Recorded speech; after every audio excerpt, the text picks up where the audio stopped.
wanted to tell you that I'm not going to be again. That was a trial. So I'm happy that I passed the trial run. So it is still 5:30 today, July the 25th, 2024. I call to order today's meeting of the BAR and welcome all. Thank you for coming. Present here are Rob McQuilkin via Zoom, Christopher Gao, Molly Gonzalez, and myself. Thank you, John, for showing up, and thank you, Desiree, for taking the minutes. And David Pernick, thank you so much for joining. So, and congratulations to Stephanie Rinser being our new bar chairman. Thank you. Thank you. Thank you. So, a question to the members right now. Are there any conflicts of interest in any of the three applications coming up? I don't think so. Thank you. And as usual, John, you've noticed all the neighbors on all three applications, as you always do. Yes, some of them were notified for the last meeting. But any copies that were received, any comments have been forwarded. Thank you. So we can proceed with the first applicant for today. It's the Tuxedo Club. Just to give a little bit of background, the club is seeking approval for recreational lighting on the padel court at number 1 Westlake Road. The club has been notified that such lighting is not in accordance with section 121-1 of the village code that strictly prohibits recreational lighting. And we've received numerous worried letters from neighbors. But before coming to those comments, I'd be very interested in hearing your report on the subject. Sure. Thank you. So my name is Dave Christensen. I'm a governor of the Tuxedo Club as well as a resident of Tuxedo Park the last 14 years. And I'm here representing the Tuxedo Club in regards to the lights for the padel courts. So just a bit of background. Padel, as you may or may not know, is the fastest growing sport in the world. There are some 20 million players and 40,000 courts worldwide. Majority of them are in Europe.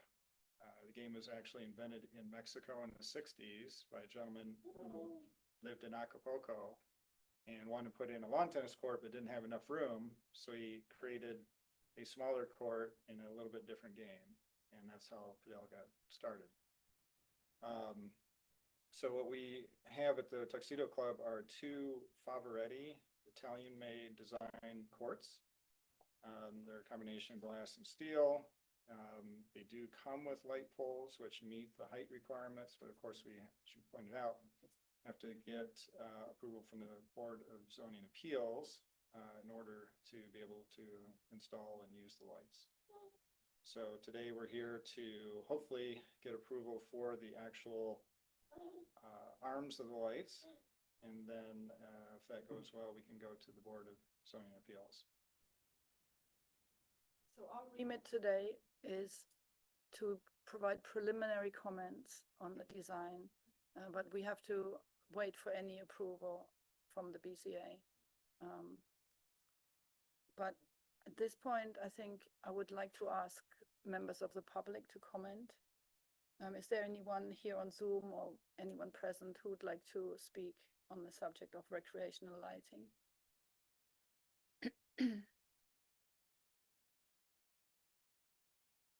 There's someone, Jeffrey Marchand has raised his hand.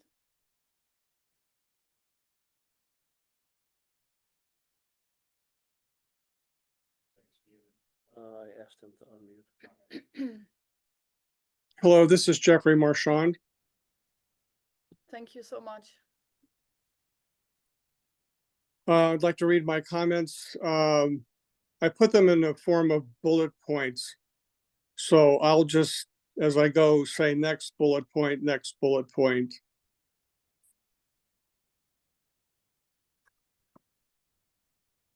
We are writing in response to your letter of July 8th, 2024, regarding the proposed installation of high-intensity lighting around the perimeter of the new padel court located at the Tuxedo Club.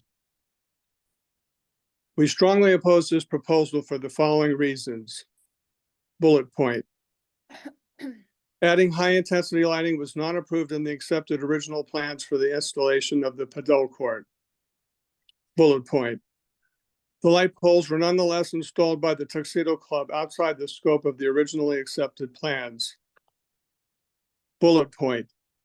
The court lighting, in quotes, is expressly prohibited by the Village Code, Chapter 100 zoning, Article 4, District Regulations, Section 100-21.1, exterior lighting. I don't think I need to read that. It's in the code. But part of that says no installation means light fixtures used to illuminate courts, arenas, fields, etc. Next bullet point. The Tuxedo Club's website states that the racket hours last until dusk. Why then is lighting necessary?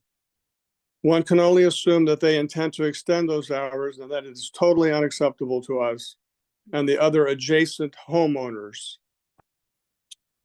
Bullet point. Our home at 36 Westlake Road is in direct line of sight of the proposed lighting, especially so since the Tuxedo Club cut down a significant number of trees in the field adjacent to the tennis house. Those cut down trees provided somewhat of a sight and sound barrier to the outside courts. Bullet point.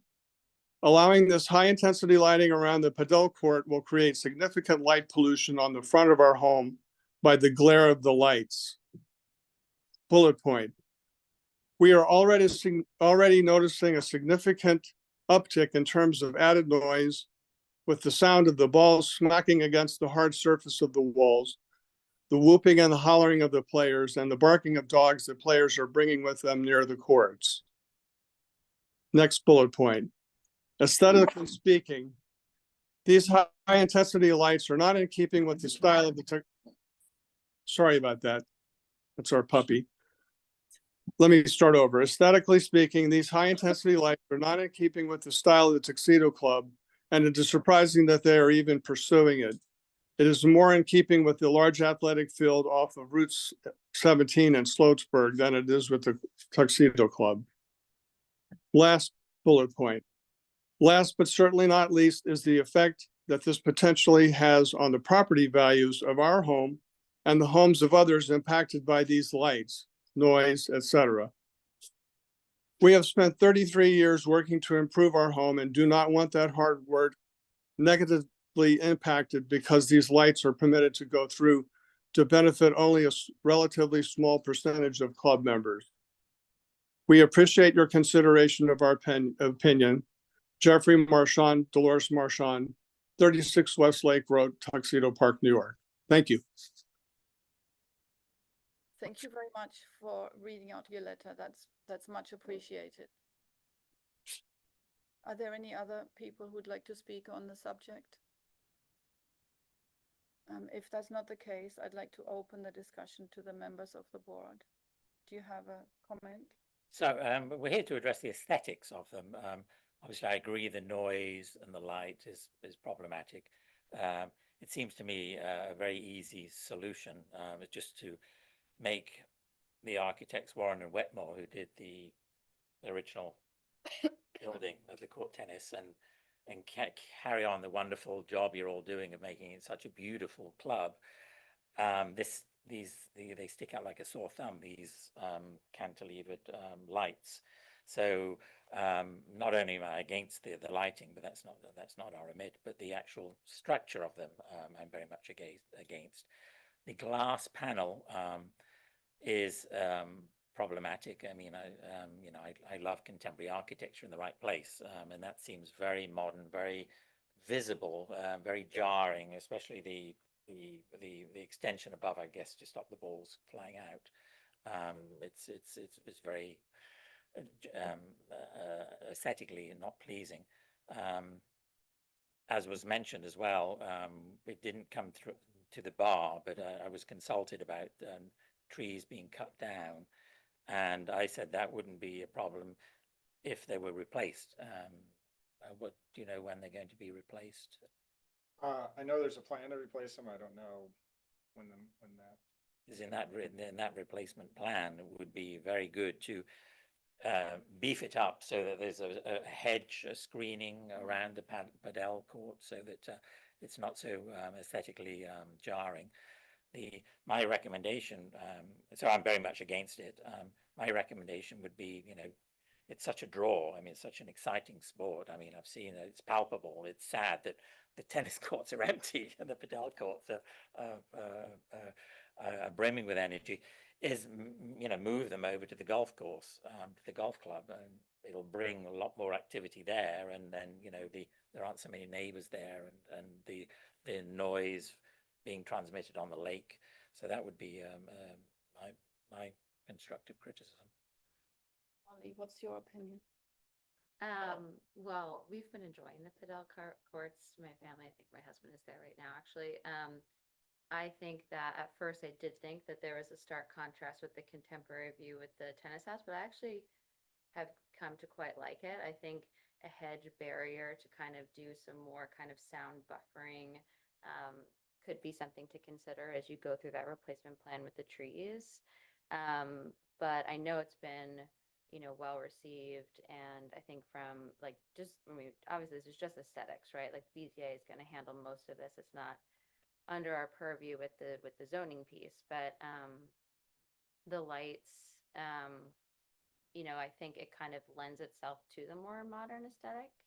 But I can see why people would have an opinion, and maybe there would be something that we could pursue as far as times that the lights turn off, that we could come to a happy medium on, so people aren't concerned that these are going to be kind of round the clock use of courts, because that would certainly not be pleasant for the neighbors that have more of like the sound ramifications of the balls hitting the walls and dogs barking and things like that. Rob, do you have an opinion? I think he's muted.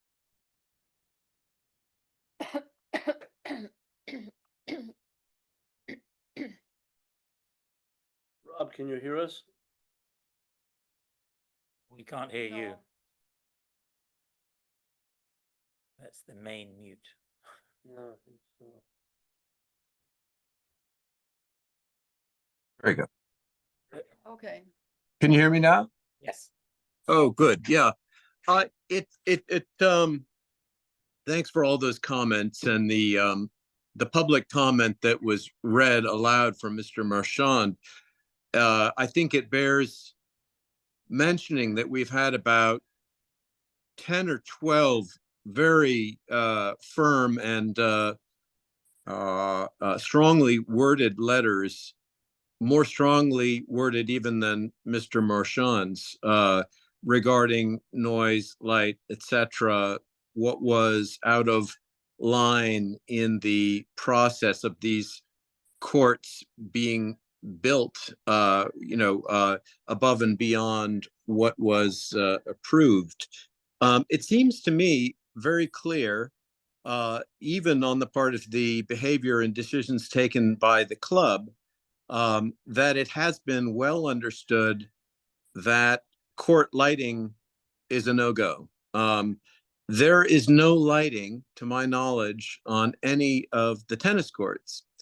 As we all know, if you were in Orlando, Florida, or Palm Beach, Florida, or Los Angeles or Beverly Hills, you would see lighting above the tennis courts. That is because everyone of sound mind believes that at 2 a.m. you may well need to play tennis. There is no lighting on any of the tennis courts at the club. Therefore, it follows that it has been completely understood that lighting is something that is not allowed within the village and is not necessary for, good and regular use of the courts. Why that suddenly changed for the paddle courts, I have no idea, other than it was a bit of a, don't bother to get permission, but apologize later, and I think it's very clear to me what the solution ought to be.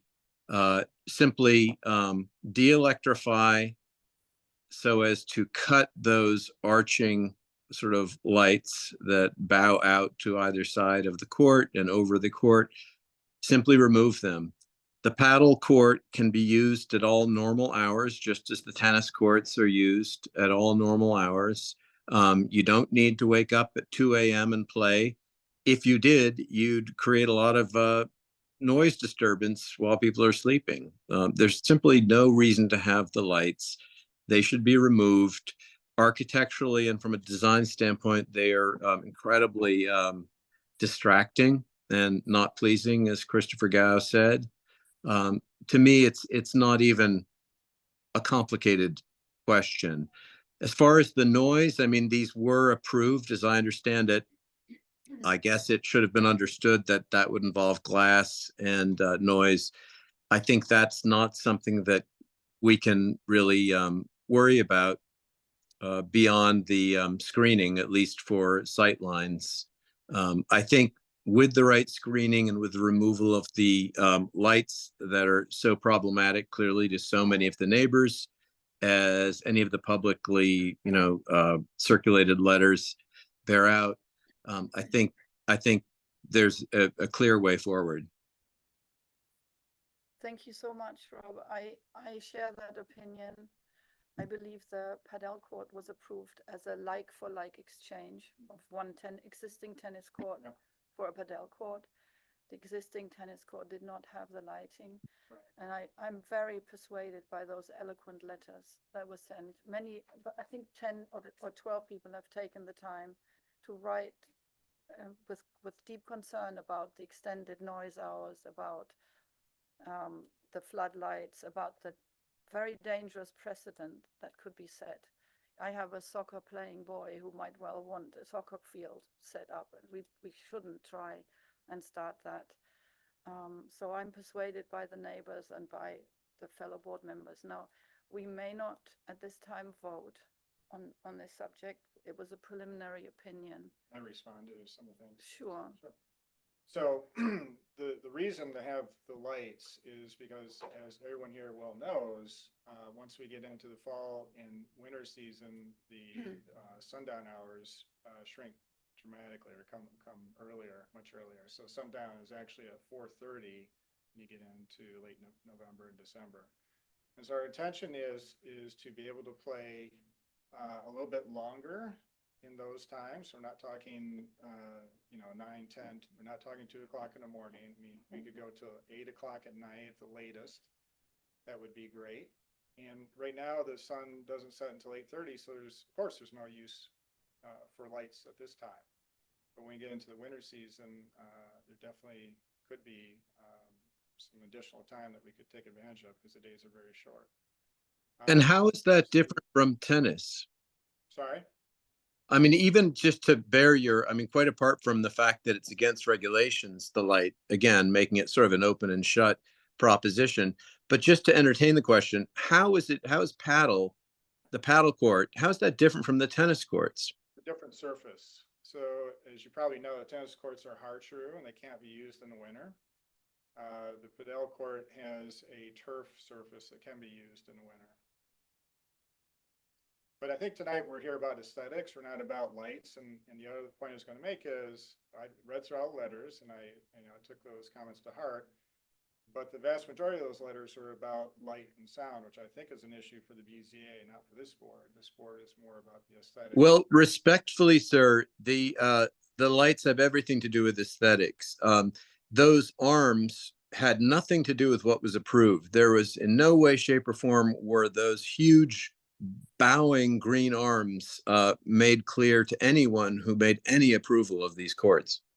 Right. So we're here tonight to talk about those arms. And that's what we're talking about, sir. Yeah, absolutely.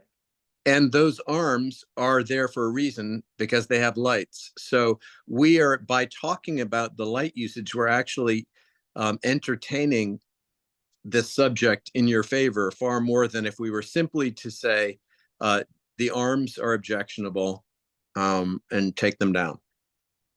Okay, but I think we agree we're talking about aesthetics today, correct?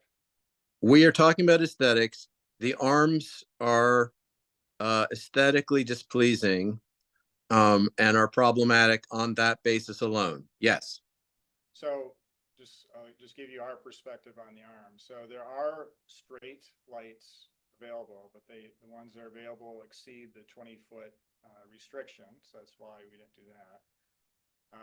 The curved lights, in my view, add a little bit of life to a boxy-like structure. I mean, it's not unheard of in architecture to introduce curves into architecture. In fact, the tennis house has curves introduced into it just for that purpose.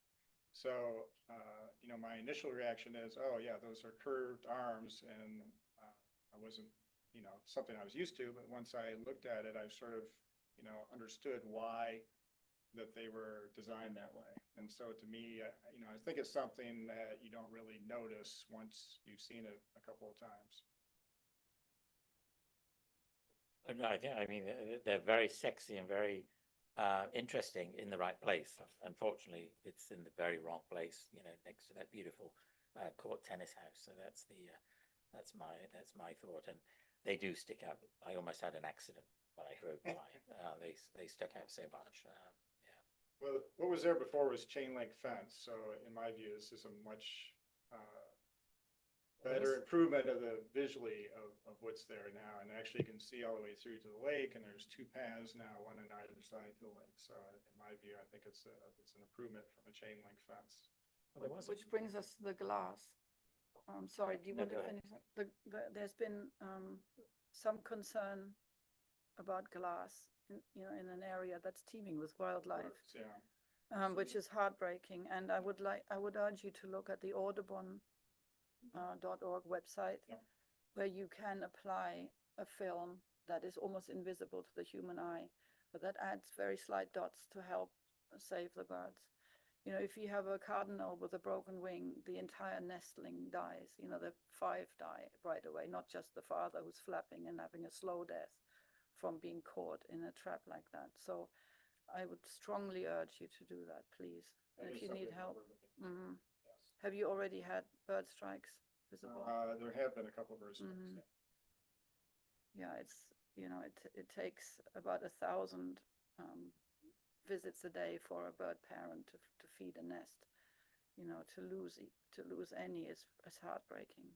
So thank Which you. is, if I can interject, Stephanie, it's one more good reason to take Christopher up on his advice to have extensive screening and very close to the glass that will break the trajectory, you know, at any kind of speed, right? I mean, it will not solve the problem 100%, but it will greatly mitigate it.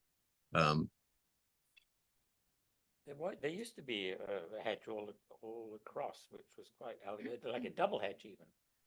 And not that far up to the tennis house, but it was in the lower part. And it just became a ball trap, actually. So that's why it came out. But I think that the sticker idea is a good one. And I think that's a good way to help mitigate that issue. I think the sticker is a good idea. I think that the hedging is additionally essential. Yeah, no, I would love to see the hedging, because, you know, it's almost as if you're advertising it, that, you know, look, we've got Padel tennis court. It's so visible. You don't need that. It's already so popular that, you know, just hide it. It's because it's from, you know, it's ugly. And yes, you see the water through it, but, you know, you're not looking at the water. It's not a great view through the tennis court. So I would strongly encourage you to add that to your tree planting replacement plan. But it's definitely better than a chain link fence. The materials, The glass. the glass and the steel, but with the stickers for the birds and things like that. Chairman, Stephanie? Yeah. Has the applicant had a chance to see all of these letters? I don't get a sense from the sound of his comments that he is even remotely aware of the seriousness of the concerns. I'm well aware of the concerns. I think a lot of the concerns address things that are going to be brought before the Board of Zoning Appeals, not this board. And to be clear, David Christensen, you're on the planning board, right? I'm on the Board of Zoning Appeals, but I'm obviously have to recuse myself in the Okay. meeting, anyone's wondering, Yeah. that is going to be the case. Thank you. So while we cannot vote today, I think the board members have expressed the opinion that they would, the majority so far, would prefer to have no stanchions and no lights as part of the aesthetic layout of the court. And that echoes the concerns of the 12 neighbors who've taken the time to write in. But again, that's a preliminary opinion. Right. We Okay. just wanted to make clear that that appears to be the consensus so far. Yeah, with with screening, vegetation, but also, the strong recommendation of, I mean, every time I go, every time I rarely go, but when I go to the golf club, it all seems to be very low energy. Take the padel courts there and woo! It'll be, that would be solve a lot of problems. We've made a big investment. It's been very popular with the membership. And we would plan on limiting the use of the lights quite a bit. We would not, it's not something that would be allowed to be used late at night or late into the evening, so. Well, thank you for presenting that, and we can perhaps move on to the next applicant if everyone has spoken on the subject. Great, thank you. Thank you so much. Yes, please.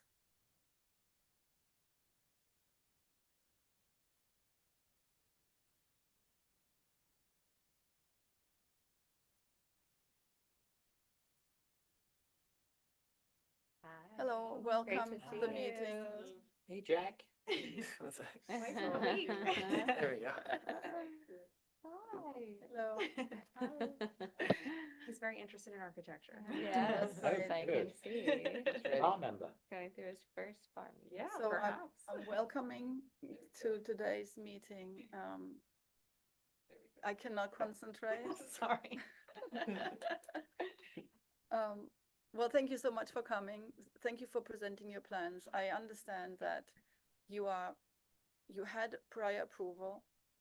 I believe that we all were very happy with the materials you chose, the color schemes you chose, the respectful attitude towards the bar and the rules, the beautiful materials you've always selected, and that this project is much less in scope than what had previously been approved. So if you could just talk us through a little bit what your ideas were and why you make the change and what the main differences are.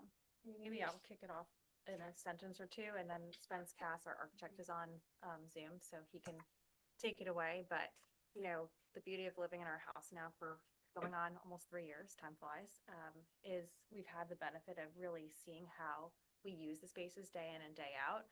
And initially, our thought was, oh, we have this one peak home. It's a Cape style home. We would love to add a second peak because it would add a lot of symmetry. And so we kind of went with that approach initially.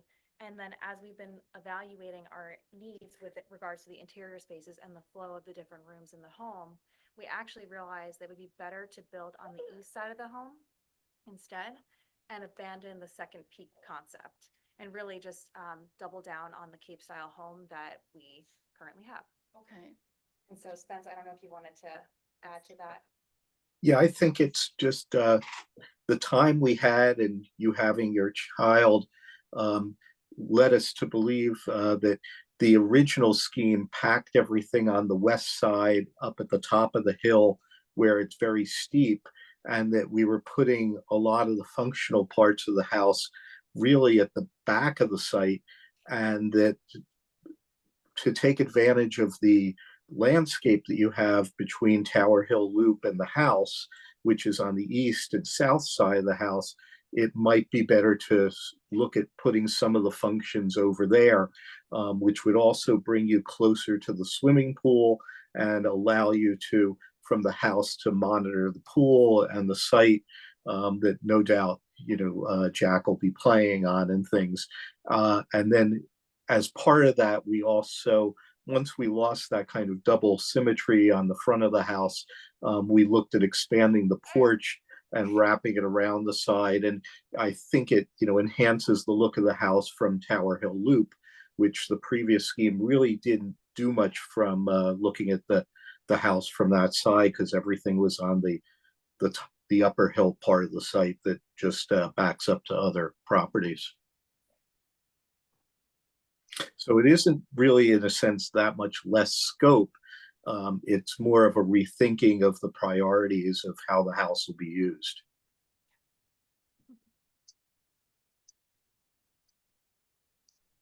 Christopher, do you have a comment? Yes, I mean, it looks great. I had just two questions, because it's nice that it's very well presented and thought through and clear, so we know what we're dealing with.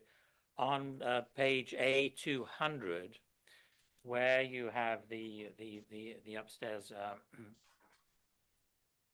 The existing window? existing window, yeah. So where the extension is of the porch coming out and the roof line, it seems awkward where they join. Could you explain how that'll work and functioning? I think it's something that we're still trying to resolve a little bit. We may be able to get those roofs to line up. There was a sense that the gable of the porch in this configuration was getting a little overpowering when it was steeper. And so we were trying to kind of minimize it a little bit. I don't think you'll see this, in this kind of elevation view when you're really viewing the house, but I understand what you're saying, and it's something that I do want to resolve in the construction drawings. So I think you will see it a little more graceful when we go to permit. And the other question was, in the specs, there's an illustration of a skylight. Yes. I don't see a skylight anywhere. Yeah, I think That's that's from the previous scheme, and it should be deleted. Yeah, it's Yeah. actually, you'll notice it is right in Yeah. the previous, It's and gone. that was going to just give a little bit of light to the middle of the house that was gonna be darker. Okay. Yeah, that was for No when longer. the Mhm. staircase was there. It was gonna get a little darker Yeah. into the room into the new second Yeah. floor part, but now that doesn't exist anymore. Right. And that leads me now to a third point. It's just a suggestion. I was in a home the other day in Tuxedo Park, and they had a similar porch. It made the room inside much darker. I'm sure you're aware of that. But Our rooms are already, that side of the house is already dark. The Okay. sun flows the other side of the Yeah. house, so already But- there's a fully shaded area. That's a good point to bring Mhm. up, and probably something we'll look to explore as we're starting construction. Well, that might lead me smoothly to Rob McQuilkin, who made a comment, which I thought was interesting, that the covered porch could possibly be more effective on the south, where you actually would need shielding from the sun. But Yeah, I mean, yes, I'll but, be maybe you yeah, I'll be perfectly honest. I was such a fan, Mr. Cass, of the last design. That was one of the top 5 or 10% of renovation plans to come into us, and it was because it took everything that was still there in the original building, the charm and the history and the original detail, namely that beautiful curvature on the north side, and it ran with it, and it played that up. It basically, if the house over the years had lost some distinctiveness, it was returning, it was restoring that distinctiveness. The double gable was terrific. It echoed Boise and, in a small way, sort of Lutchins. It actually looked like the garden front, the view front of the Gwathmey house up on, Clubhouse Road. If you know that one, the sort of very darkly timbered, if you look on the other side facing out towards the Weewa, has a very similar roof line. Such a charming, refreshing kind of addition to the community. And my heart sank, of course, when I saw all of that going to the wayside. And this sort of leads me to the point that Stephanie is talking about. The porch is a great detail, and I think it lends a lot to the house. I didn't quite understand why it had been placed on the north side of the house where it isn't needed, will make the house additionally dark. Whereas on the south front, the house could take that amount of shielding and maybe even want that amount of shielding. Also, that house, that side of the south side of the house is so much less distinctive. There's so much less of the original building, the original spirit or charm of the house is extant on that side. There, the porch could only enhance the house, whereas on the north side, it completely elides and hides and erases all of the distinctiveness that is original to the house. And so that was my question: is why does it need to be on the north side where it not only is not needed, but could be problematic? Why wouldn't you ever place it all along the length of the south side and then coming around, as you say, I believe, towards the east side? And in so doing, maintain the character of the house where it really exists, which really is on the driveway side, and then enhance the new character that you're bringing in this latest iteration, kind of where it might actually be wanted, which is on the south side. There's really nothing to protect on the south side, but there's everything to protect on the north side. Yeah, the south side does have a fairly big overhang of, I forget if it's, 18 inches or a couple feet. So there is a little bit to protect those rooms on the south. I know what you mean about that the porch wouldn't necessarily be necessary from a, functional point of view from on the north side, although our thinking was that given the proximity of the swimming pool, it was going to be a natural place to bring chairs out and sit and be outside, but still be under cover during the hottest part of the day. And also we wanted to link both the service part of the porch and the main entrance together from a functional standpoint. So, I see your point about the orientation and about not, and I think, in the back of the house, there's room on that deck for umbrellas and furniture and things like that will bring shade. There's also a little trellis that exists at the west side of that deck that is there for that purpose too. But it really was more of a functional standpoint that we saw that that Claude and Lauren would be out on that porch, watching Jack out on the lawn, and also when they're entertaining with people at the pool, that it was going to be a nice place to sit. And the pool where's the pool in relationship? The pool is directly across the driveway from that porch. Right. So I have a question to Rob, if I may. Can you see a way of using the new drawings and applying some of the spirit of the previous application in order to, with some ease, allow any change in plans without any putting the applicants to any great trouble to redesign, the entire facade? Is there maybe I wonder, I mean, I guess it's such a good question, Stephanie, and I wonder if that isn't a question for Mr. Cass. I guess in answering it, I would trying to, and passing the ball to you, I would just say that those curvatures are, in the inset, to me, were the most charming part of the house. I'm assuming they're original, but disabuse me if they're not. You know what I'm talking about, that beautiful inset curve. Yeah, very. Right. And I mean, is there a way of bringing that into the definition of the porch without making the porch too dark? I mean, right now you have central kind of like, they're basically mega balusters, the columns. They're turned, I think, but on a large scale.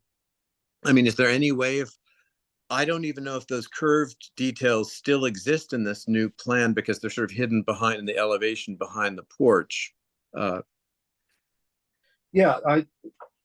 It's something we really hadn't thought of. And it's something we can definitely look at. and it may continue to be there underneath the porch.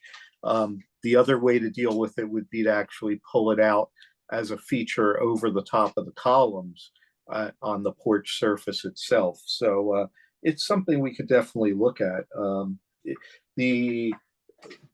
We removed the arch window and some other curves on the house because it just happened that the owners didn't particularly like those features on the house. The curves you're talking about are not objectionable, so we could definitely look at trying to enhance that detail. Mm-hmm. Great suggestion. The other point, I think on our site visit, it was discussed, but it's not on the plans. It's about the columns, that they're rectangular, they're not round. They're not round. Right. Yes. So that, yeah, that's a good thing. The other thing that we've mentioned at the site visit was above the door. Was it like a trellis or cot? Have you developed that idea? This part here. I think that. Yeah, you it's- said that you weren't gonna. Spence has a comment on that. It's still our intent to have that as an open trellis that lets light and air through. And that was in the I believe that's a feature that wasn't in the previous scheme. So, or was it? I'm trying to remember. No, it wasn't. Is it okay to move on to Molly next to get Molly's input?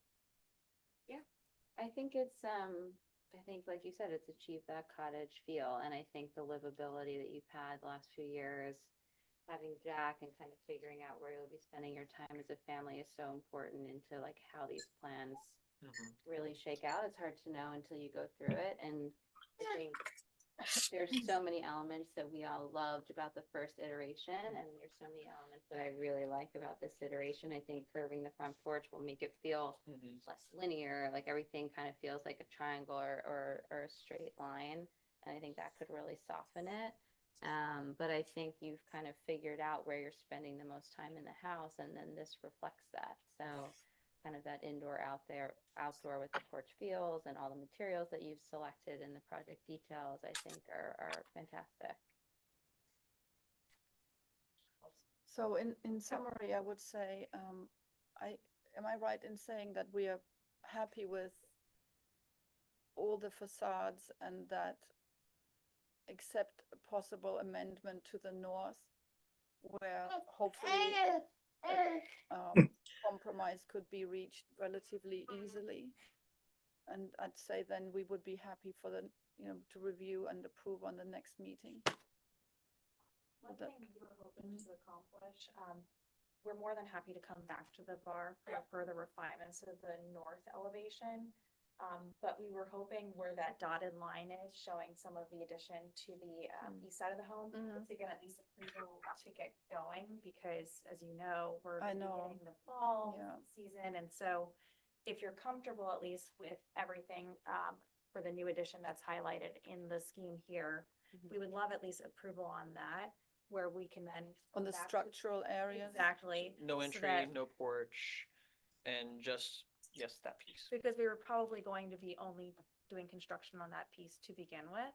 And I think Spence will know this too. We're not 100% sold on the north elevation, and we were probably going to continue to make small tweaks. So this is all really helpful feedback, but we're hoping that as we continue to work with the bar, we could at least get the approval to move forward with that eastern side addition. Let's just ask, since this is new to me somewhat, is this a possibility? I mean, I'd be happy to try and make that accommodation if that's permitted, or is that, Yeah, we prefer to approve the whole plan altogether. But if you feel, if the board is happy with the changes that might be forthcoming, and if you want to start some of the structural changes inside, which don't have much to do at this point with the porch, I don't see that being a conflict. Yeah, we really have to get Spence going with structural and engineering and everything to construction really hit set, our yeah. schedules. And if we know that at least that portion is approved, we will probably be coming to the next meeting with the remaining of the plans, but knowing that we're already starting work on that piece to get us to construction. I don't have any issues with that, but I would like to say that we'd like to get this approved, Yes. before the end of August. Yes. Even if it does take a Sure. little delay by the time Spence finishes his plans. Because already, tomorrow is the deadline for the August 5th meeting. Okay, So, if he gets us revised plans within the next 2 weeks, he would make the, the next one, the okay. third, the third, Monday in August. Okay. Well, before we say, Spence, is that okay with your timeline too? Yes, yeah, we're definitely ready to hit the accelerator and go ahead. And I want to thank the board too for the nice compliments on the previous scheme. And, we're available if anyone else would like to implement that scheme somewhere else within Tuxedo Park. So I'll put out the little advertising there, so. So Okay. John, just to double check, we are permitted to approve the structural aspects of the plan and the, I think you should delineate what you're not approving. okay, And there's only maybe 2 areas that you're not approving, maybe 3. okay, Just mention those areas that are not part of your approval. okay. Get the applicant to come back at the end of August to finalize the plan. Okay. And the date is not down here, but we can use the 7/15/24 date for the alteration. Just make sure I have the, Not because I've date had, down. minus, Today's date and if it is, issue. It's dated then. 7/4. Actually, if you look at the A200, it's under bars in the middle, kind of like the way down the page. Oh, there we go. Yes, sorry. okay, could I delegate this aspect? Me? Yes, Oh, sure, baby. So I'd like to make, I butchered my plans, so I've been really working on this. I'd like to make a motion to approve the renovation of the house at 97 Tower Hill Loop. With the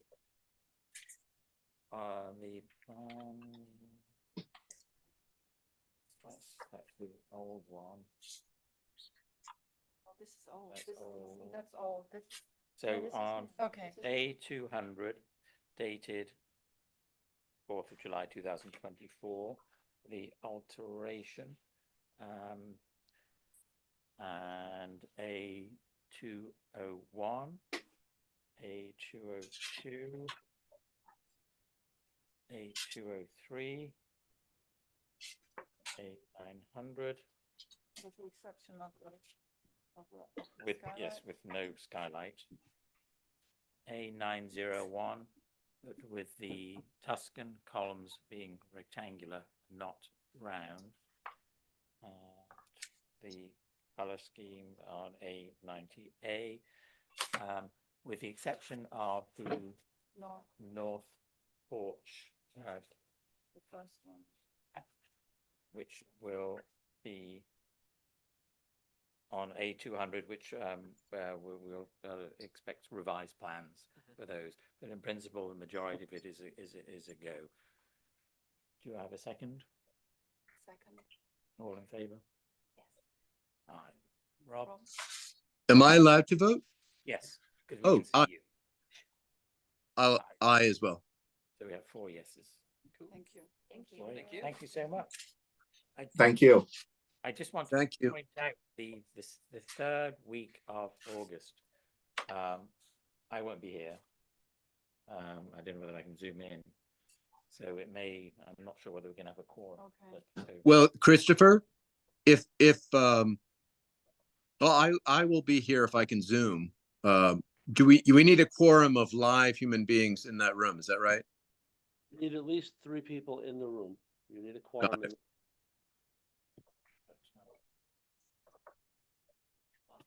Great. Thank so much. you. Congratulations. Thank you. Thank you. Say Thank bye-bye. you.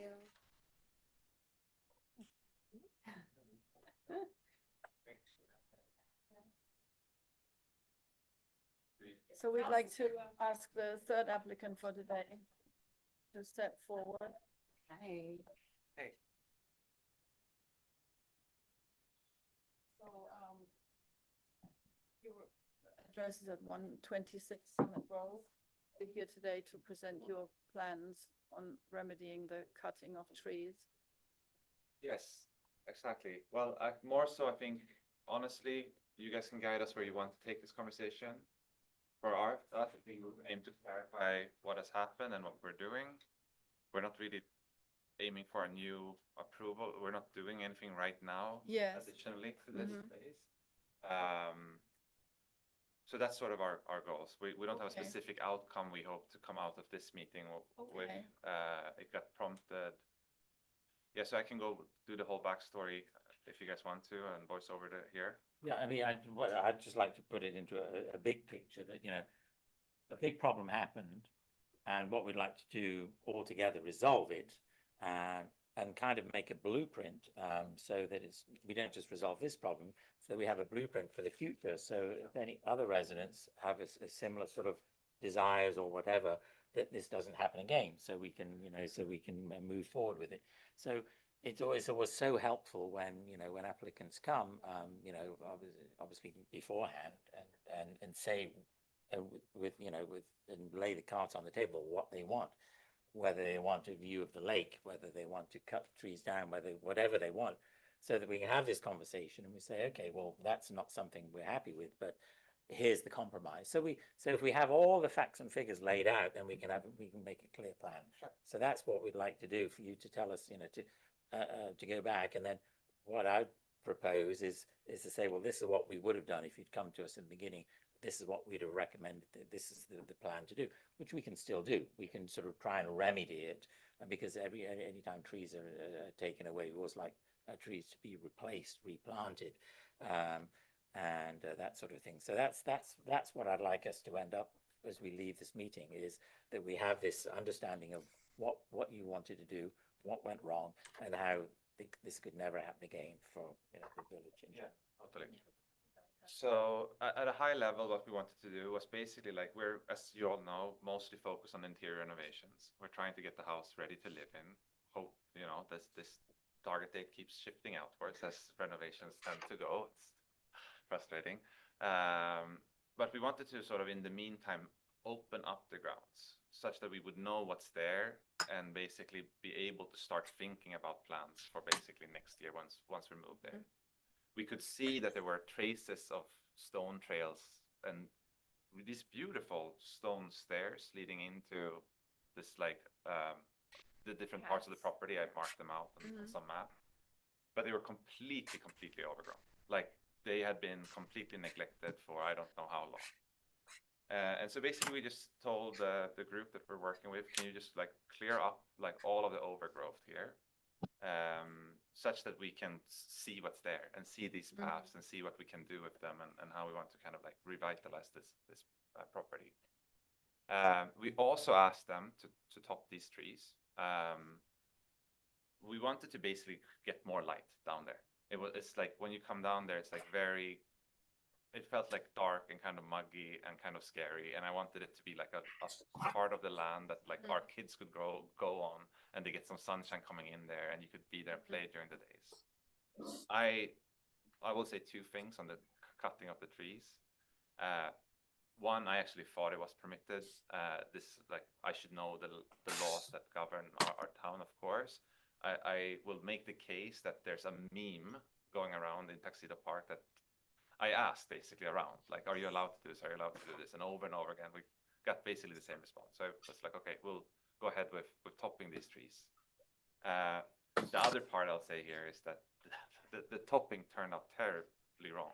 Like, we were not in Tuxedo Park during this time to monitor the work. Baba was going through the last period of our pregnancy, and we had to be close to the hospital because we had a high-risk pregnancy. So all of this was kind of, like, conducted over the phone, and things happen in a way that, like, does not match how we want to carry out work.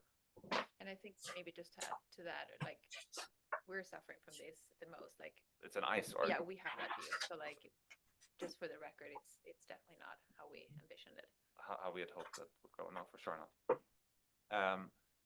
Yes, so this is basically where it came from, and what we hope to do now is to repoint, or I don't know if you say repointing for stone paths, but, like, basically reset the stone paths and connect them again, because they run through the whole property. Are they, sorry to interrupt, but are there trees actually growing right into the stone paths at this time or? No. Okay. No, that's good. but I will say, because a lot of the stone paths can't be, they're not fully washed away. So there's a big section sort of in the middle where you don't see any stone path at Mhm. all. You have to imagine that there was one there because you see the trail coming Yes, down, right. you see it starting again, and then in the middle, there's nothing left. You can kind of see traces of it, right? So you will have places like this where you can see that once upon a time there's been, this one points it out as well. You can see once upon a time there was a path there, but it's almost washed out. And what I would like to do is for those big stone beds, it's hard to see from the photo because once I took photos, it was already overgrowth there again. Mhm. But there are these two beautiful big stone beds Yes. where we would like to plant ideally berry bushes. We would like them to be a place where you in the morning step out, you pick out berries and Good luck in seeing any Again. of those berries. yeah. But, With, I yeah. think, to interject that, I think it's a bad idea. There are lots of poison berries around, and to get your young kids to, oh, berries, berries, and then they go around and then eat a pokeberry, which looks so delicious, so beautiful, Yeah. and it's very common. And it won't Well, kill they them. c- I but mean, it- they could be told just to pick those Well, ones. it's your call, but Yeah. it's just, you know, I would do more like plant mulberry trees that they know this is a tree we can eat, Yeah. you know, From, something like yeah. that. It's a lovely idea, but just, and, you know, maybe poison ivy, that sort of thing. It's just, you know, How old are they? oldest one turns 4 in October. We have We four have under four four. now, so it's kind of crazy. I'm like, pick one child, which is. and the path thing, I mean, that, you know, I don't have a problem. I think that's lovely. Just bear in mind, someone else in the park decided to make a pathway through the woods, and we made it very clear if there's any water runoff or any little brook or any area where the water runs, don't touch it, you know, don't mess with it.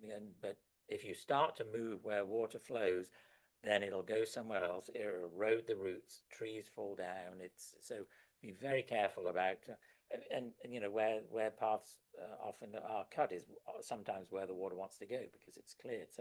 So be very careful about that. But so that seems all fine and good. But the thing that I really want to discuss is about the trees, about you know, first of all, you know, we're here. John Ledwith is here. We're the not the oracle, but we're the authority of what's right and wrong. Asking your neighbors, they misled you. They maybe purposely, maybe not, maybe who knows? It was just if 5 or 6 neighbors telling you the wrong thing, that's it's just it shows that we're doing a bad job in communicating what the rules and regulations are. So I'm embarrassed and upset about that. So that's what I want to. Part of this thing is how can we get this information out there to all new people coming that you do not cut trees down on your property, especially not on the ridgeline. You're on the ridgeline. You cannot cut any trees down without permission. There's a whole law that was put into place by that. And if that happens, then not only is you're in trouble, but your landscaper could lose his license. And S&B Curti service half the park. So because of a mistake they made, I'm amazed they didn't say anything. Well, we That's- consulted with them. That's right? really And so- horrible. well, this is Had they just, 2 weeks prior to that, signed the landscaper licensing law, where they read those things, so why they wouldn't tell you, it's horrible. But anyway, that's finished, so, well, that's for but the court to decide about that. yeah.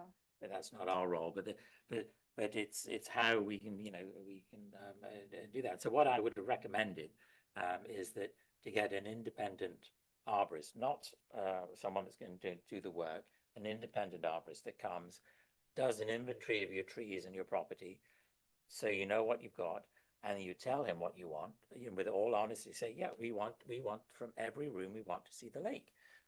We want a view, or we don't want any trees, or whatever it is, I'm just, I'm sure that's not the case because you've shown to be good stewards up to now in the park, and this is a big misunderstanding. So you get this independent arborist and you say, okay, well, here's the view shed. So there's Norway maples there. So they're invasive, so they can go.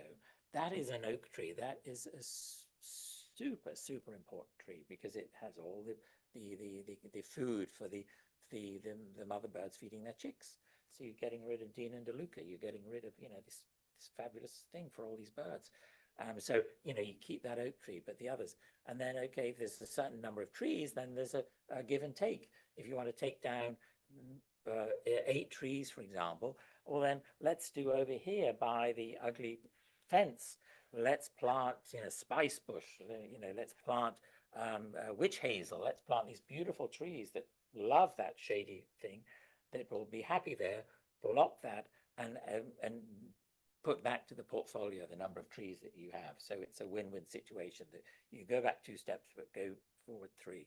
So what I would recommend is that, we have 3 recommendations that we can give you of an independent arborist. One of them, I know, consults for Llewellyn Park, which is a similar gated community. And every time there's a tree issue, he's consulted and he independently says this is the solution. He makes the homeowners happy. He makes the bar happy. It works out. So that's what I would recommend that we can do here is that there's 3 of them we can recommend, and you pick the one you want, and then he does the inventory for you, and does a plan to remedy this. And then next time someone else is in your situation, as good neighbors, you can say, We know. this is what the plan is. This is how you do it, and shout it off the rooftops, and so that because when you spend millions of dollars on a home, and maybe in the past it did have a view of the lake, and who would want a view of the lake? Well, there's a way of doing it instead of some people say, oh, you just do this, you just do that, and that's I don't know whether that happened to you, but that's terrible advice. Be honest, put the cards on the table, and we're here to compromise. So that's. And I mean, I don't think we have any, crazy ambitions here besides really restoring what has been there. Yeah. Well, And maybe we it will, would the become. plan is also for us to start landscaping in serious next year. Yeah. Because right now, to be put our cards on the table, our renovation is taking all of the money that we have to get through to the other side. And so we basically was let's just do a first job of just opening up to see what's there. But then let's start any projects that are more ambitious than that for that. And I want to do landscaping work. I think there's a lot of things we can do there that will be phenomenal. But it's sort of our next phase in this project. Well, when we get to that phase, it would be fantastic if you might invite us to a site visit, Yes, so of we course. can walk through and And we see would the want to go path. through the same Mhm. process we did within here of the home, present the plans and all of that, because that will be a real project. Thank you. Here's the other thing, not asking your neighbors, but also be very, very careful when you tell a construction person or a landscaper, just clean it up. That is so wildly open to interpretation. And clearly here, cleaning up in more light means cutting down all these valuable trees, and cleaning up the undergrowth. There may be slipper orchids that have been, it's taken 20 years for them to get the right conditions to flower, and the normal contractor won't know that. And what I've seen it happen so many times in the park, you tell the contractor, oh, clean it up. He cleans everything up, all the good stuff, and leaves the Japanese barberry, the invasive There's the species. 100-year-old spice bush that's been butchered. Yeah. That we saw, So and have you ever smelled a spice bush? It's the most heavenly leaves, and they get these unbelievably interesting looking caterpillars for the spice bush swallowtail. So, you can really add some fabulous diversity. But, we're very passionate about that, so would love to help when you're ready. because it looks overgrown and looks messy, but it's been like that for a while, and so there's things that are growing that that are so rare that need to be So protected. beech trees take 60 years until they produce a beech nut. It's just, there's so many extraordinary things that we don't appreciate. Yeah, I mean, I think something just for the record, I think we both grew up in Sweden where there's much more wild, we grew up, I think, very far away from perfect, landscaped cut bushes. Oh, So great. our ambition is really to work with what's there versus inserting it. wild, Yeah, yeah. we want to work with what's there and what should be there. And we look forward to that project, but it will be a later one. I included thank it, you. I included in the section, there's a beautiful fence going around most of the property, but it goes over to become a reindeer fence. at the, Deer fence. deer I was fence. gonna say, did you say? Reindeer fence. Did I say It- we grew up in Sweden? it becomes a deer fence. And I think it would be very nice all around the rest of the property to cover that fence with something. And so that was something specifically we were looking for input on actually today. And to the extent that we, would replant trees that were taken away, like doing that basically all around the perimeter would be a good thing for us, because we would like to hide this deer fence as much as we can. Well, this is the way, you need to get the arborist, the professional, because he will say, oh, that's a spice bush. So, protect that so it's never weed whacked and that'll grow. This is a burning bush, which is an invasive species. So you don't want to use that. Don't encourage that. And so someone that knows to do an inventory of property and can see, well, look, the spice bush grows there, doesn't grow there. So that's where we can plant more. So I would strongly recommend, I mean, he's an independent professional, he has no skin in the game, and a contractor trying to plant, Japanese barberries that are so easy to plant and no maintenance, and everyone's happy, but they're destructive. The birds eat the berries, they go to the Harriman forest, and the whole of the mountain laurels in Harriman forest are now replaced with Japanese barberry. And it's just a terrible thing. These subtle differences, are huge in this sort of ecosystem. So that's what we recommend. This, I think that's a great idea. Sure. Yeah, I think the other thing for us though is timeline too, because right now we have to leave everything. Yeah, it's been in a standstill for almost 3 months now, where nature's taking over again, and we had the tornado go through as well. I don't know if you're doing by the property. It's a bunch of trees that are now like cracked in the middle. It looks like a mess. Yeah. And so right now, what we want to basically get to is a place where we can invite SB Curdy back in on the property, such that we can clear like. get the arborist to come in to do the inventory and say, this tree will not survive, cut it. This one will survive, trim it. So he'll be able to have the plan for you, and then Curdy can have a plan to follow instead of like just making the same mistake again. Because clearly confidence is lost with that company about doing the right thing.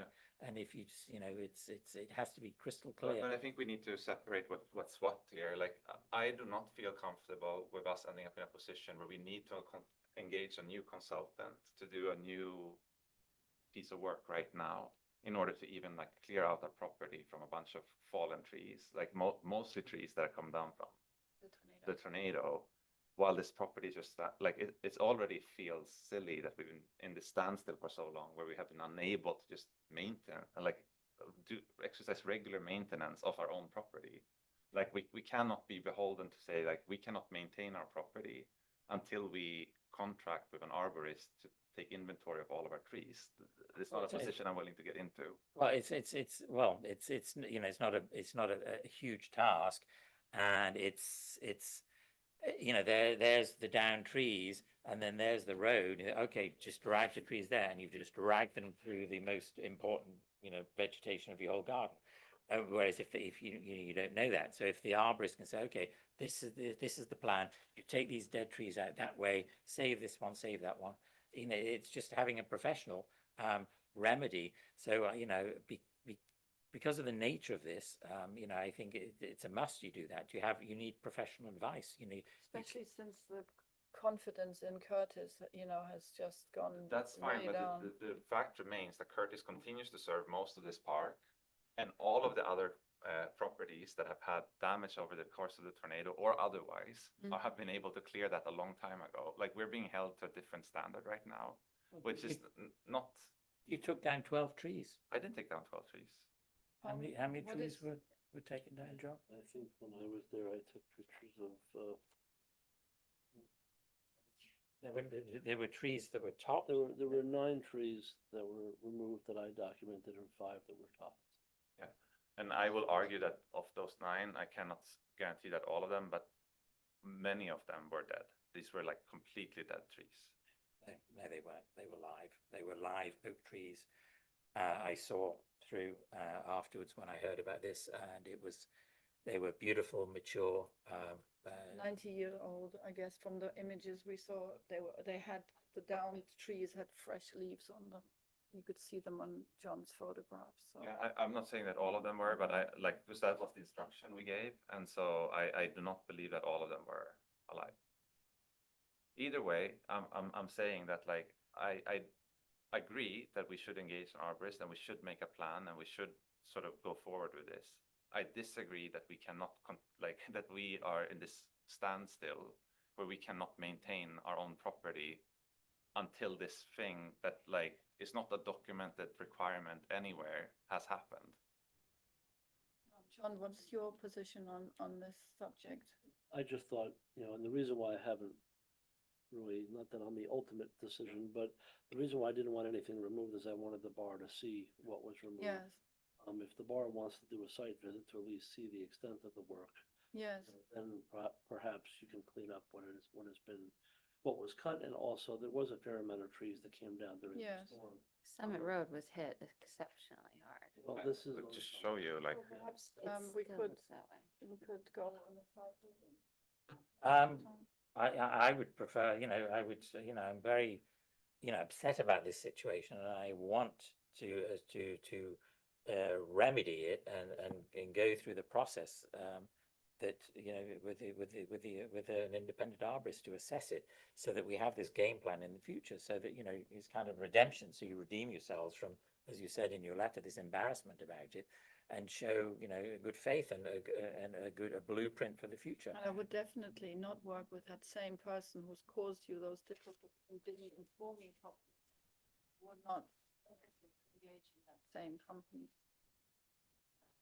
Why would you like to continue to work with him? I feel that I feel that he has had the same learning experience as we have had going through this, and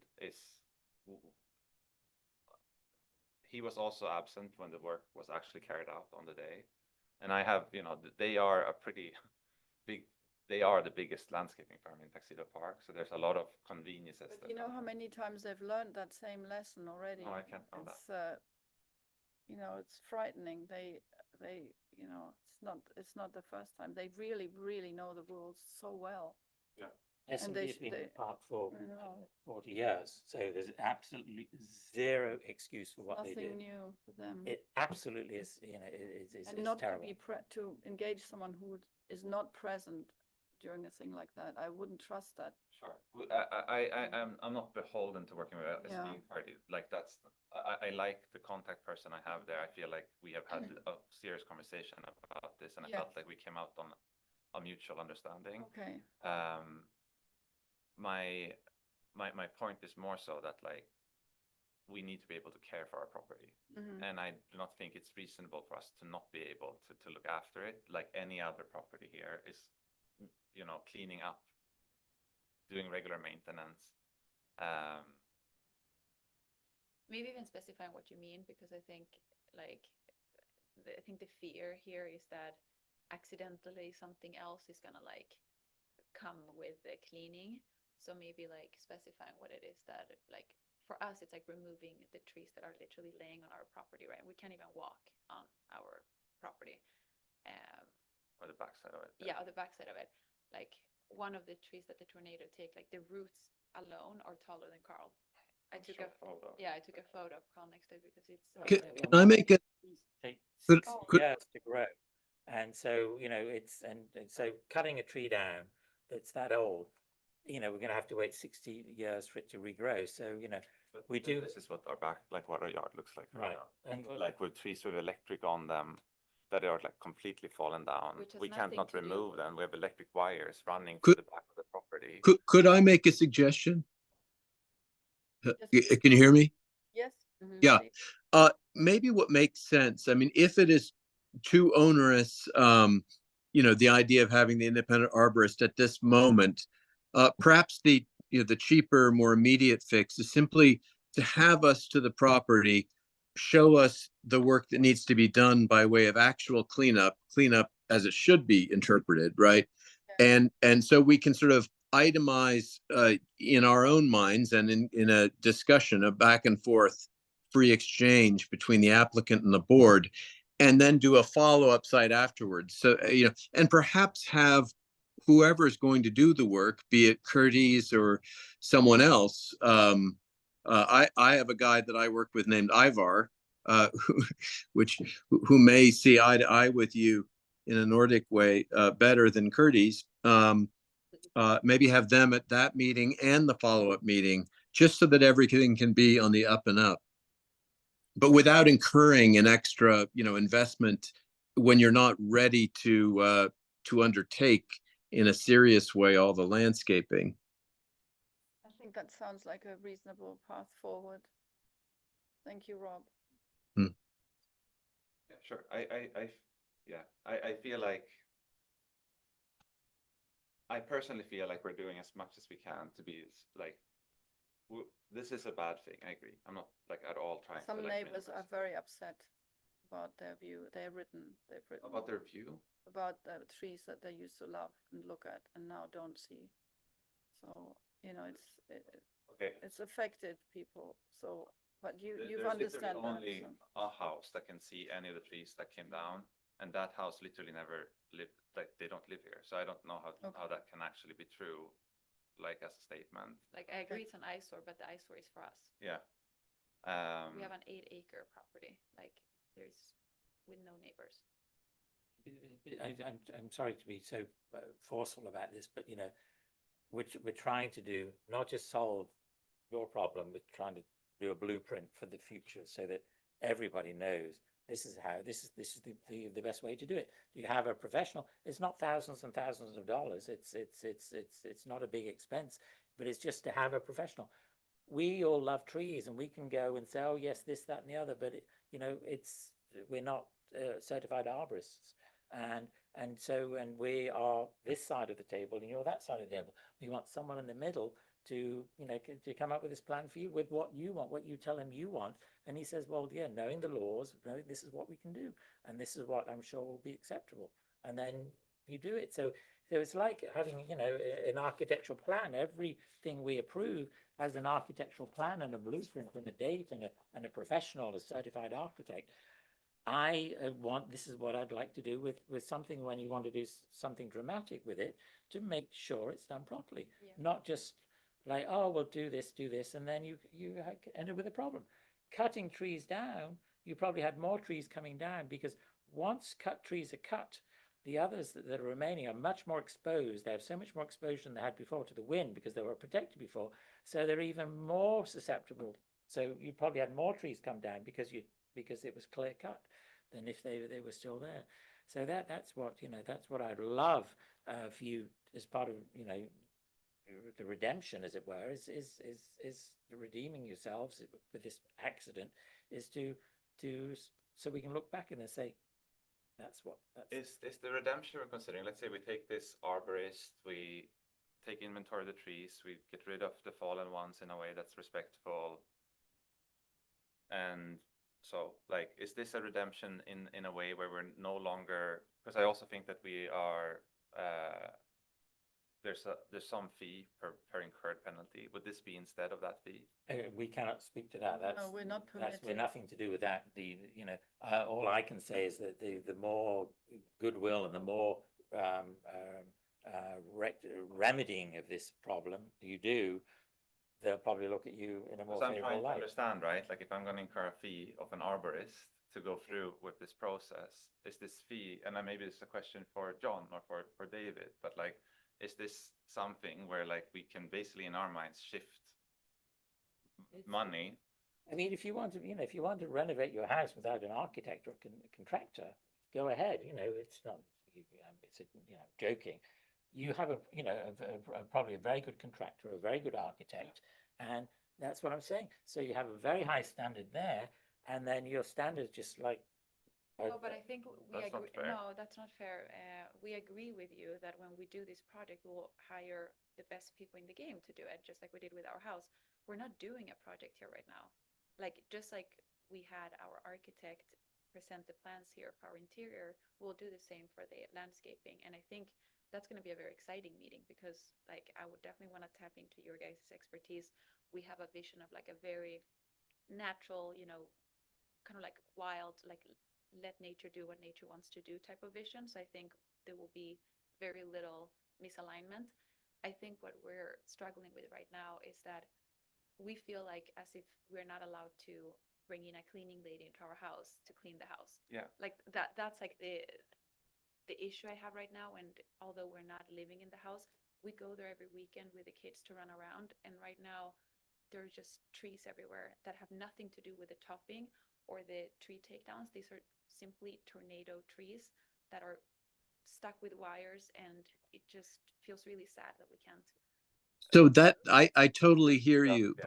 And I totally hear you. And that's what I was trying to propose. I mean, if it is not time from from your standpoint to retain the professionals on the landscape side, but you feel encumbered and you feel sort of at a standstill in terms of maintenance, and you should be able to do the maintenance, but the kind of trust, as you can probably understand, has been slightly compromised and largely at the hands of Curtis, right, by them.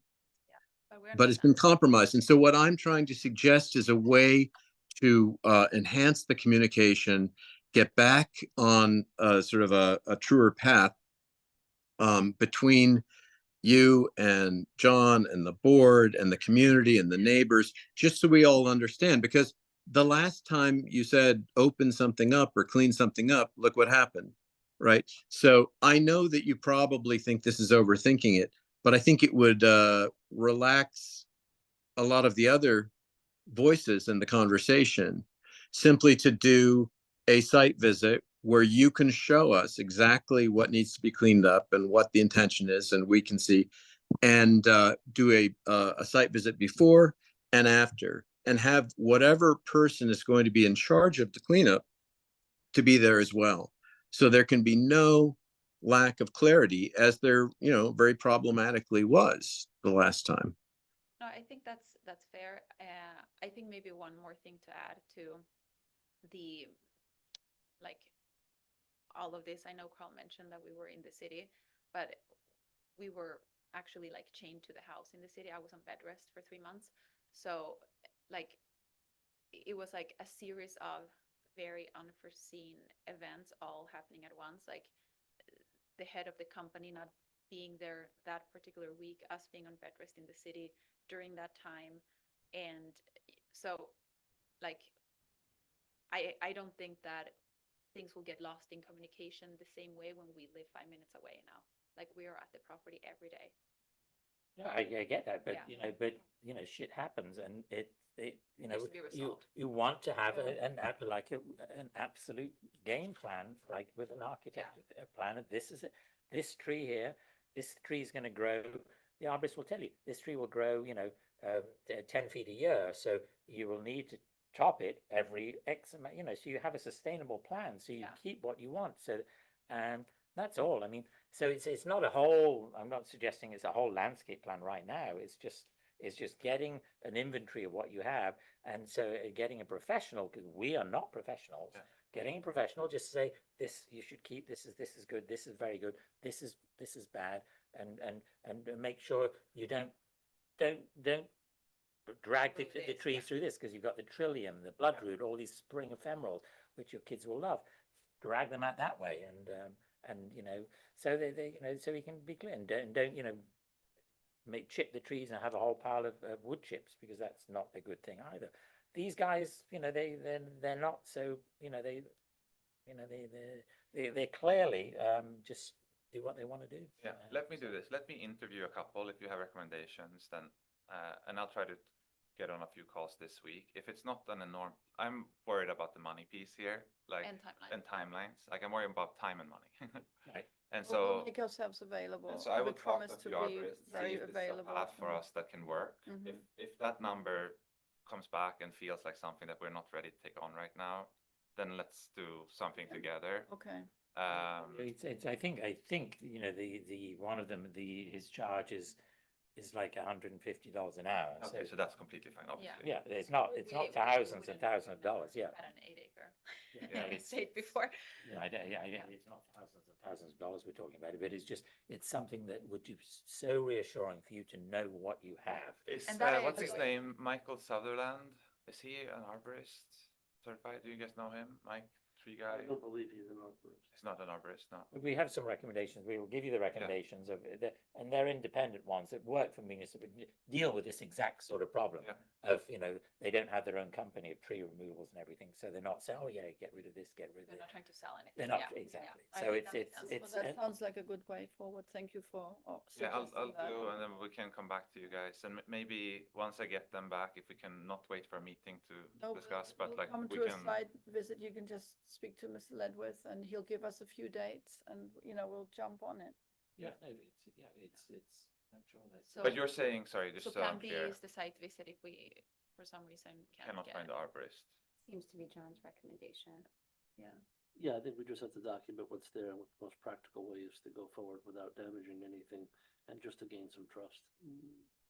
That's what it is. It's to rebuild the trust of your trust with your contractor, our trust with the contractor, and it's just to resolve this so that we can all come out of it that that we solved a problem. But as I say, that it's something that we can sell the Rivera plan. Do the Rivera plan. Get the arborist, get an inventory of what you have, and then he can tell you exactly what to do. And it's like, oh, bingo! It's instead of asking neighbors and getting all the bad advice, and having a communication problem. So it's just getting. No, for sure. And like, if there's one thing I can say about Carl in particular is that when he does something, he does it fully. Like, as you saw with our house plans, we did not hold back on any materials or, and we intend to do the same with the landscaping. And that's why we have to push it to next year because we are not in a place to do that right now. But we just can't be climbing through trees for a year. So trying to. Oh, thank you so much for coming. Thank you for explaining everything. We listen carefully. I like your way forward. Thank you so much. And let's work together. Yeah, so just so I want to restate the steps such that we're all clear. We will evaluate arborists. If we find someone that can work on our timeline and on our price range, we'll get them onto the property. They will make some inventory of the trees that are there. A recommendation of which trees we need to take, the ones that are fallen that we need to take out. Yes. And how to take. And them there out. are a few, like there's one that is standing up, but the tornado took it halfway up, basically. Mm.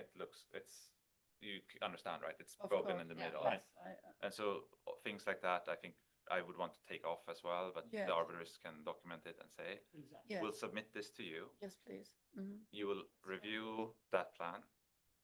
And then once you've reviewed it, we will be able to clear what are their names. Well, if it's a no-brainer, even John Ledwith could say, Yeah. "Here's this, this makes total sense. That It'll be tree is very quick. compromised." Yeah, we don't The need a last meeting thing for we that. want to do is then, whoever you're doing the work, so that's compromised, Yeah. and more trees go because Right, because that exactly. was dead. But And the so- arborist will do some markings or something. Yeah. We will submit that to you. You Mhm. will be able to say this plan looks sound. Is that right? Yeah, Well, I will still forward the plan to the BAR. Yeah, but we don't need to. But do we don't another need a meeting. We can do this in a quick turnaround. Well, in order to approve it and approve whatever's going to happen, it has to come back to this board. There has to be another meeting. I'm not approving the landscape. But if the work that needs to happen is to remove trees that are fallen, I think that's where the disconnect is, that like obviously anything that we will do on the property will go through proper R approval. I think what Carl is feeling very stressed about is removal of it's just that tornado damage. it's more so just the general feeling that I cannot maintain my property because SPCARD are generally are not allowed in effectively right now. And so every week I come on there and it's more and more overgrown. Like even you saw those pictures of the stone beds, like they're completely covered, again. And I feel like the cost for me to just get it back to where it's just not weeds everywhere is going back to what it was, And this is no, I get it. I mean, this is the thing. Once you start doing work and removing things, unless you replace them, that's when all the invasive species exactly. come. So, with all the light now, so the invasive, the seed bank there is just going bonkers and growing Exactly. up. So, that's why it's important to have a plan, laid out of what you're going to do. Because if you do it, if you don't repeal and replace, you know, you got to Yeah. replace. So. But my point is more that what I would like, the outcome I would like to get to is if we get to this arborist, they come there, they take inventory of the trees, we share this plan with John can share this plan with all of you, you're comfortable with it, then we can move forward, and we do not need to wait for the next meeting with all of you. We can figure out a way to, I think. Isn't the- there a way, John, that we can road just, trees can do a uh, better job. yeah, exactly, that's what I'm hoping for. is there a way to I really don't want that responsibility. I don't. well, could we take the responsibility, John, if we sort of expedite it? In other words, I think, you know, even if, I'm sure three of us can get our schedules together to, you know, do a quick site visit or whatever, as soon as that plan is put together. No? Whatever works in order to, you know, if, I mean, all I'm saying is if you have, you know, just show that you're willing to do a plan, have a professional to do the inventory, then, and we've taken that step, then my comfort factor is increased so much more. Yeah. And so when you Really- say we're going to remove, you know, clear up these trees that are down, That's then fair. yeah, it's a no-brainer. Yeah. But if you're not willing to do that inventory, I'm still very reticent Yeah, about okay. communication. But So That's all fair. Christopher, can you hear me? Yep. Yes. What would be the, you know, the logical and really expeditious way forward? So as soon as Carl and Baba have that sort of itemization of trees and the basic plan in hand, can that just be sent to us so that we can sign off on it, you know, in an email chain? Is there some way to expedite it, I guess, is my Yeah, question. I think that would be a great outcome if we could just, I'll send it to you. If you want a meeting or site visit, we can organize this. And if you feel comfortable with the plan, you can, you know, Sign off on it, thumbs yeah. up. And then I hope, John, if you get that, then that you can be comfortable. yeah, so I mean, I think that's the fastest step to, Yeah, that we're all that comfortable. seems like a fast and fair, I think I was under the impression that working with an arborist, it sounds like a very fancy job, you know. Oh, no. Would become a project that's gonna go on now for Months. another couple of months, and then we will find ourselves talking about this, you know, come It'll September. actually save you a lot of time. Yeah. Yeah. You know, it saves mistakes. And as you pointed out, the fact that these trees have been topped is causing the invasives to really sprout right now. So, Yeah. you know, those things, those mistakes can be avoided, and that will save you a lot of It'll be a time and reset. money. Exactly. So, And and we never drag our feet. You know, we really work to make sure that everything gets resolved as, you know, as quickly as we can. You know, we rush around to these sites. So, Yeah. I appreciate that. And you know, you do, you know, you said you do want to plan, but because you've started it, because the trees are gone, he may say, you know, you need to quickly plant this X, Y, Z to stop all the invasives, to, you know, for ground cover or something.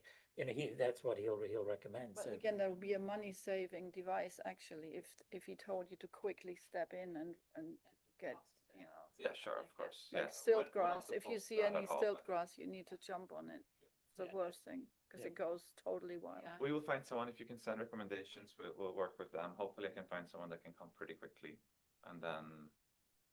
but then, yeah. Thank you. Yeah. With that, we want that. And then, yeah, and as I say, it'll be the blueprint for when people Yeah. ask you how to do it. So this is like, you know, Yeah. you have the I great think that's a really- architect yeah, and you've yeah. great Okay. and an independent person. So we can look back at this meeting and say, we've solved a huge problem in the park, because this Step in happens new a lot. direction. Yeah. Yeah, no, I totally get it. I also think that if everyone follows that, then we're saving the ecosystem as a whole.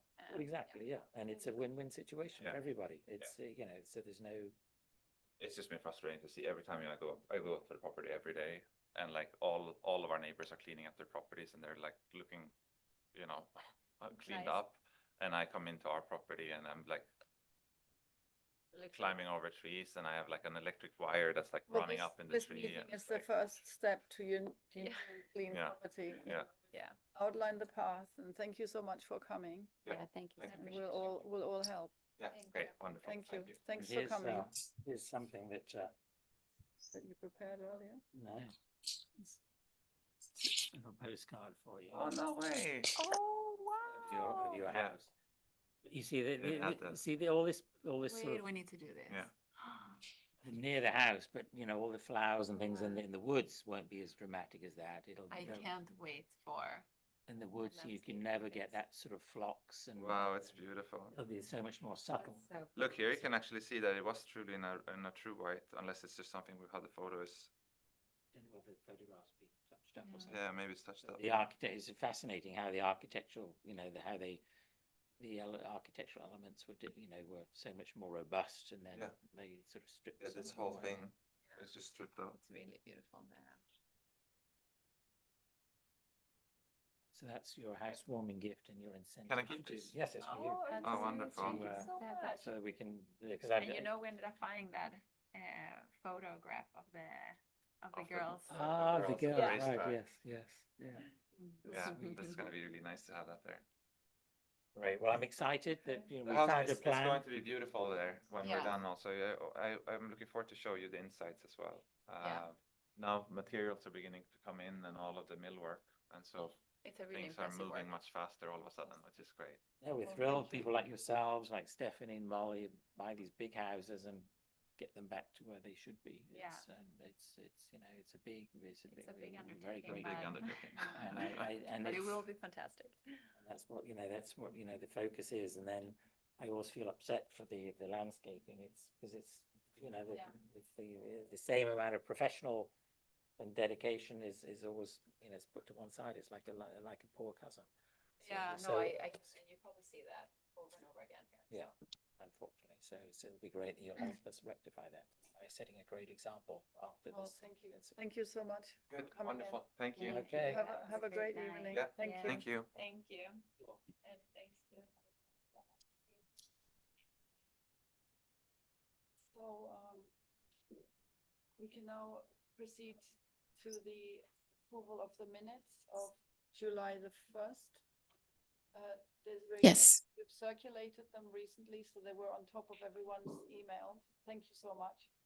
Has everyone had a chance to read the minutes? Yes. Yes. So I will make a motion to approve the minutes. Do I have a second? Second. Molly? Yeah. Rob? I don't believe I was there. I was with my dad. So, We've got a quorum, so you're off the hook. so it's 3 ayes and 1 recused, Right. 1 abstain. Thank you so much. Thank you for your help, Rob. And so I'll Thank- make a motion to complete the minute for the meeting for today. Do I have a second? 7:05? Second. Aye. Adjourn. Yes, sorry. Yes. Thank you. Aye. Aye, Captain. Thank you. Thank you, Stephanie. Thank you all. Yes. Good night. Thank you so much. Good Great. night. Good night.